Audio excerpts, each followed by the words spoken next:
What's up, foodies? Today we are making the most amazing fluffy Greek yogurt pancakes, so let's get into it. First, we're going to start by putting 2 cups of all-purpose flour into a mixing bowl. Then we're going to add in a 1/4 cup of sugar, 1 teaspoon of salt, 1 tablespoon of baking powder, and 1/2 teaspoon of baking soda. You want to make sure you whisk that all together because you don't want any pockets of baking soda or baking powder in the batter. You want to make sure it's evenly combined.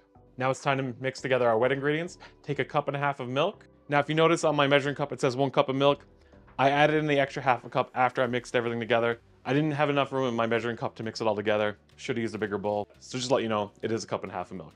Add in 1/2 cup of Greek yogurt. I like to use full fat Greek yogurt for this. You can use low fat if you like, or 0%. Add in 2 tablespoons of vanilla or vanilla paste. Now we're going to take 2 eggs and crack them into a different bowl and break them up before we add them into our milk. Just makes it a little bit easier than trying to break the eggs up in our mixture. Pour that into our milk mixture. Then we're going to add in a 1/4 cup of melted butter or neutral oil. Give that a mix. Pour your wet ingredients into your dry ingredients. Now most people like to use a whisk for this. I like to use a spatula. A whisk tends to make you overmix the batter, so I like to use a spatula. Give it a good mix, give it 20-25 folds just to get everything incorporated. We're not going to worry about lumps here. A lumpy batter is going to be a better batter.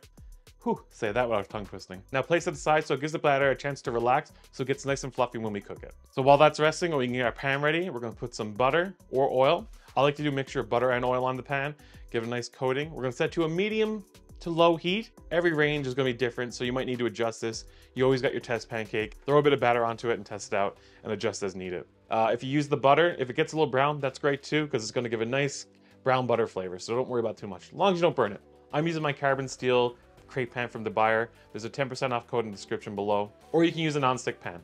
Whatever works best for you, do it. So with that said, we're going to put a bit of butter and oil onto our pan. Then we're going to scoop about 3 to 4 tablespoons of the batter onto the pan. You can use a spoon or, like what I'm using, an ice cream scoop. Now the sign for when this is ready to flip is when you have little bubbles on top of the pancake. Now sometimes you won't get bubbles on the pancake because this is a thick batter, so you might have to go by experience or taking a leap of faith and trusting it.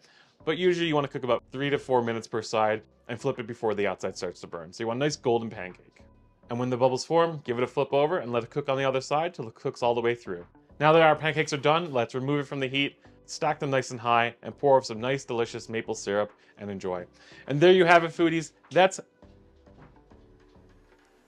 Dog's walking out. And there you have it, foodies. That's how you make delicious, fluffy Greek yogurt pancakes. If you liked the video, give a thumbs up, a subscribe down below, and until next time, Foodie out.